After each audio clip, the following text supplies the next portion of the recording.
Hé, gros tas!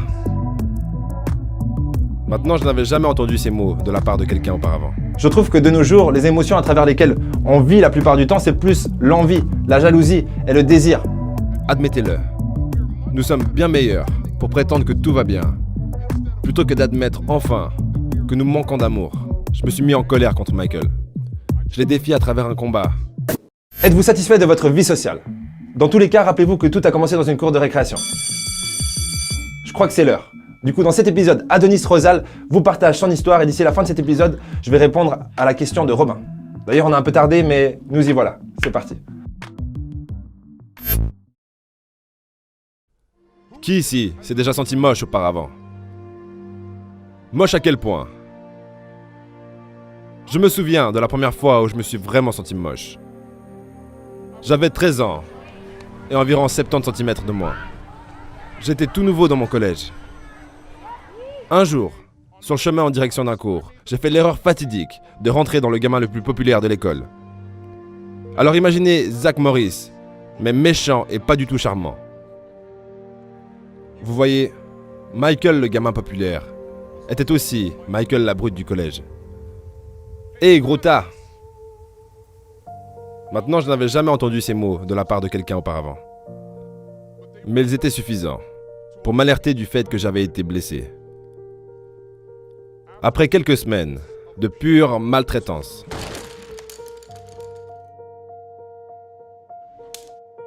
je me suis mis en colère contre Michael. Je l'ai défié à travers un combat. Mais une chose intéressante s'est produite le jour de la bagarre. Ma professeure m'avait demandé de rester après le cours pour parler des rumeurs concernant la bagarre. C'était là qu'elle m'a doté d'une vérité puissante.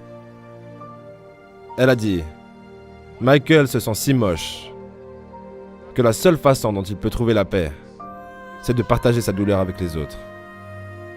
Tu n'es pas Michael. Tu es son contraire. Trouve ton papillon. »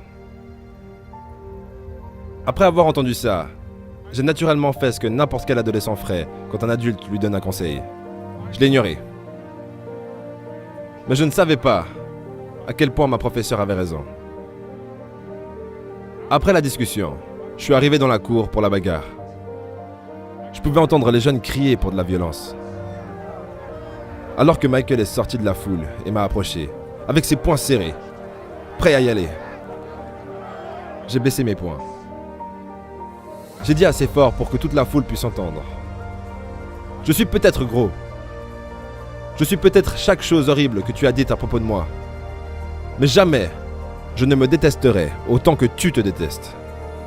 Je m'aime.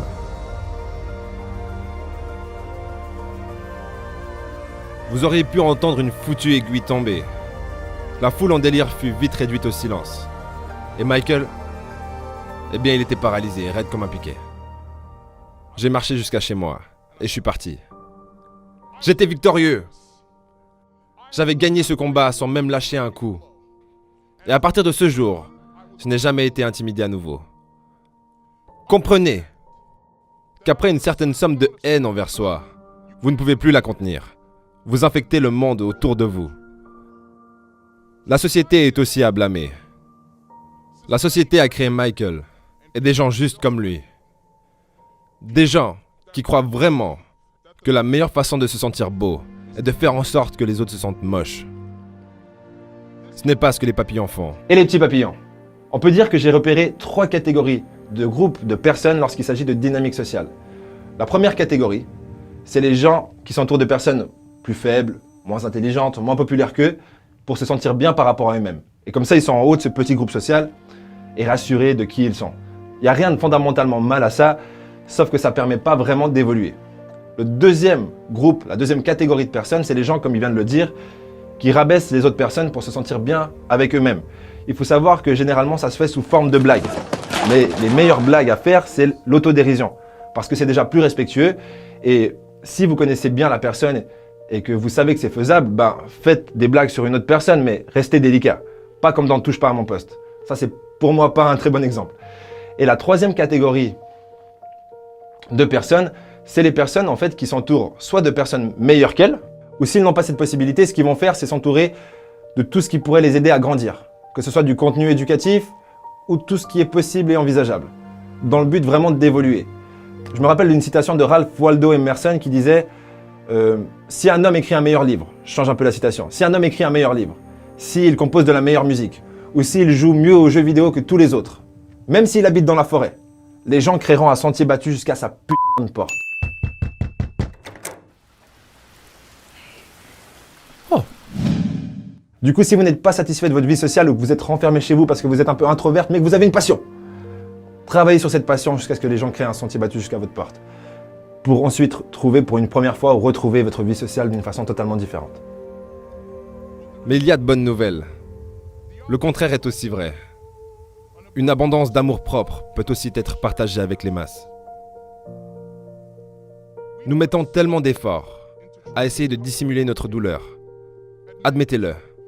Nous sommes bien meilleurs pour prétendre que tout va bien, plutôt que d'admettre enfin que nous manquons d'amour. Mais comment pouvez-vous vous aimer entièrement et être haineux également? Si vous avez même une petite cuillère de haine dans votre cœur, alors vous ne donnez pas aux gens autour de vous votre amour entier. Cette mentalité doit changer immédiatement. En fait, vous avez même peut-être besoin d'un événement cosmique, un court moment de pure vision divine qui provoque la métamorphose. J'ai eu mon moment papillon pour la première fois l'autre jour. Je me dirigeais vers mon travail et je m'apprêtais à traverser la rue quand j'ai entendu une toute petite voix. « Excusez-moi !»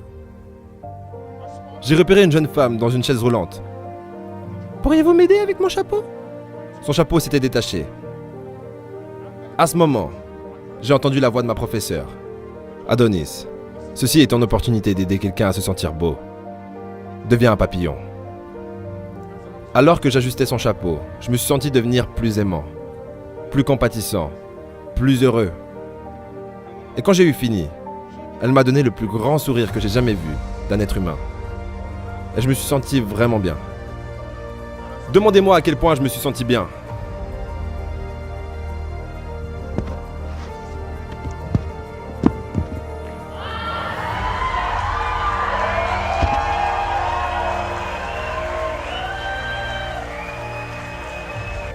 Chaque jour nous donne l'opportunité de trouver notre papillon. Vous n'avez pas besoin de vêtements sophistiqués, des chaussures élégantes ou beaucoup de maquillage.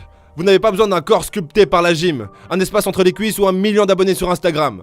Tout ce dont vous avez besoin, c'est l'amour, le courage et la compassion. Le monde a besoin d'autant de papillons que nous puissions en trouver. Donc devenez-en un. Je trouve que de nos jours, les émotions à travers lesquelles on vit la plupart du temps, c'est plus l'envie, la jalousie et le désir. Et j'ai rien contre le désir, mais la plupart du temps, ça fait plus souffrir qu'autre chose. Pourquoi ? Parce que on se rend compte qu'il y a quelque chose qu'on veut, qu'on n'a pas. Et ça crée tous ces sentiments un peu bas de gamme. Alors qu'il y a des sentiments haut de gamme, comme l'amour, comme il vient de le dire, la compassion et l'empathie.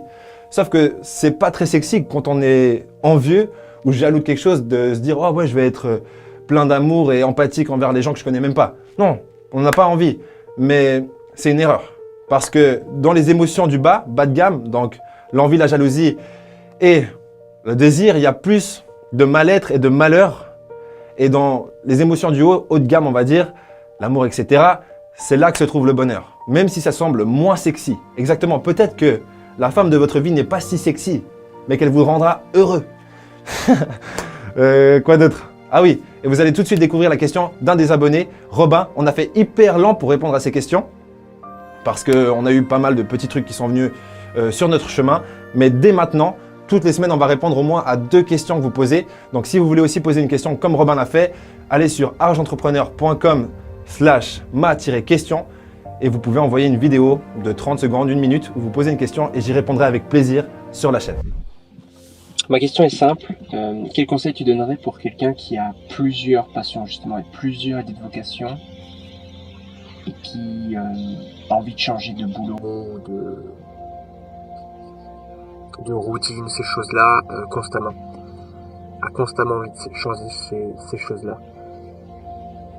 Je sais qu'il existe le terme de multipotentialiste, mais j'aimerais que tu me donnes ton point de vue sur cette question. Voilà. Merci beaucoup. Merci à toi Robin pour ta question. Plusieurs choses. Déjà, pour commencer, je dirais que le terme multipotentialiste, c'est un terme dangereux qui flatte beaucoup trop l'ego.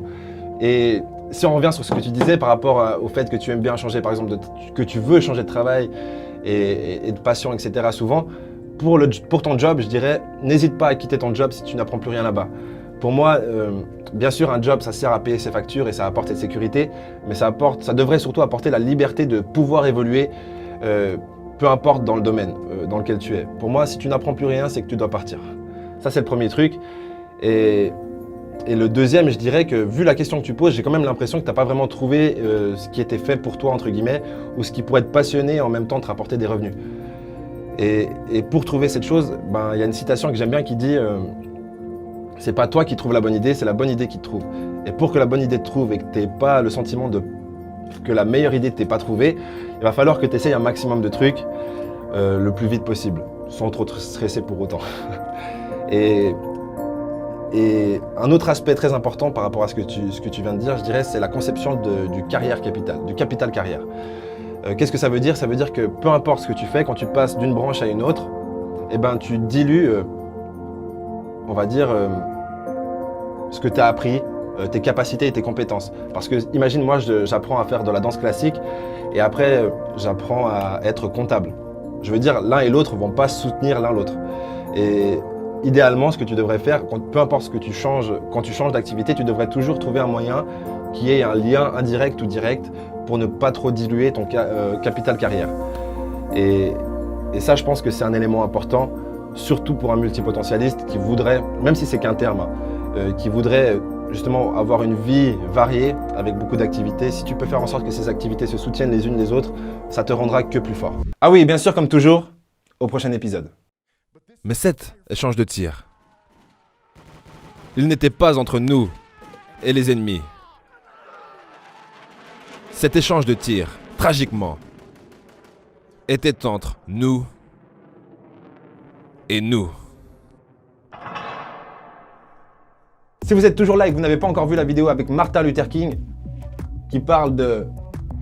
je sais plus exactement de quoi. D'ailleurs, vous pouvez y aller.